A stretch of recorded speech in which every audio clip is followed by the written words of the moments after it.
there, this is Jennifer Vanderbeek, Imagine Artist in Residence, and today we're going to do some gel printing with VersaFine Clair.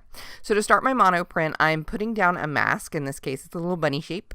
And then I'm going to put a stencil over it as a secondary mask, and I'm going to put my first layer of ink down. I'm using a brayer to kind of help spread it around. You could do this direct to the gel plate. I just chose to go the brayer route this time. So each print I'm going to pull, I'm going to do this in several layers. I'm lining up the bottom left corner of my paper to my gel plate. And this is going to help keep things lined up because I'm going to do multiple images and I want to keep them more or less in the right spot. And I'm going to use another stencil, and this time I'm going to press through the stencil to kind of build pattern on pattern.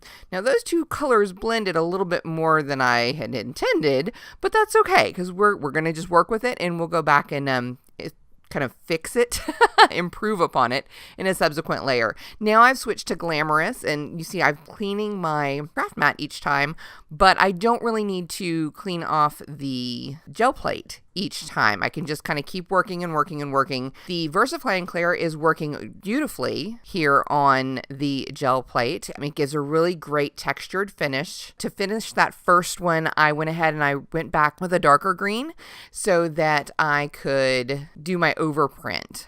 All right, now I'm going to create another background. This is going to be the second piece, and I'm just starting with the single ink color on the mat to start with, and then I'm going to kind of do some edge treatments playing around here, but I don't want to waste that ink that I've just put down on the craft mat, so I've kind of done an impromptu print, just pulling it directly from the craft mat. You know, it might be worth a shot to see how it reacts to doing this on the mat instead of on the gel plate. I don't know, give it a whirl. So I've put down a solid layer and then two kind of edge treatments that's going to give me just some color variation, very springy. And while we're at it, I don't want to waste that ink that was left on the stencil from that second pass with the green. So I went ahead and I blotted it off with a spare sheet of white paper. So now we're done with the gel plate, and it's time to add some embellishments and start to kind of put this together into a thing.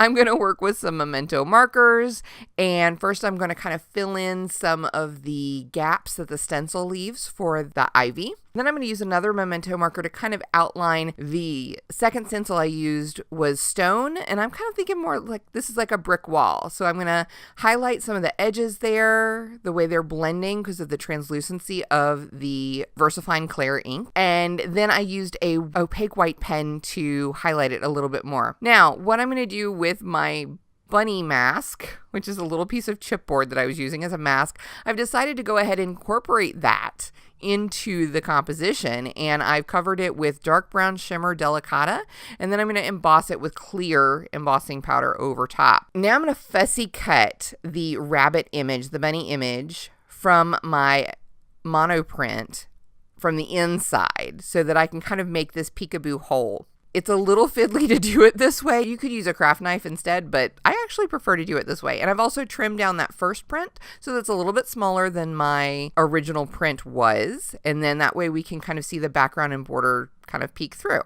I traced the outline lightly of the opening so I knew where to put my embossed chipboard piece, and now I'm going to mount the embellished monoprint with foam tape. I wanted a little bit more color. The reds and yellows and greens were fabulous, but I wanted a little bit more, so I took out Warm Breeze, my standby, and I'm using that to add some depth to the edges and to kind of create the hint of a blue sky at the top of the background there. Just something to finish it off. And then because I wanted a little bit more texture and a little bit more dimension, I'm going to use my Stays On Studio Glaze to add some dimensional highlights to the ivy, add some shading and a little bit of veining in the leaves, and then finish the bunny off with a Self-adhesive Crystal eye, just to kind of bring him to life a little bit. And there we have it. This is my Through the Garden Wall peekaboo multi-layered monoprint. Thank you so much for watching. I hope you've enjoyed this video. I hope it's given you some ideas and that you'll give monoprinting with VersaFine Clair a try next time you're feeling crafty.